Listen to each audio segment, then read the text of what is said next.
শুরু হয়ে গিয়েছে মহালয়ার প্রস্তুতি। চ্যানেলে চ্যানেলে লড়াই তুঙ্গে। স্টার জলসার এবারে নিবেদন মাতৃরূপের সংস্থিতা।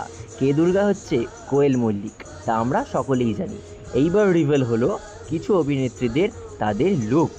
এই দেখুন, এটি হলো কোয়েল মল্লিকের লুক, সম্ভবত দেবী পার্বতী। তাহলে কোয়েল মল্লিক থাকছে মহিষাসুরমর্দিনী ও পার্বতীর চরিত্রে।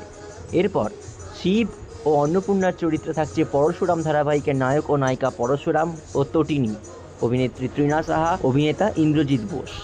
এছাড়াও লক্ষ্মী, সরস্বতী, কার্তিক, গণেশ রূপে থাকছে এই সমস্ত ক্ষুদে শিল্পীরা।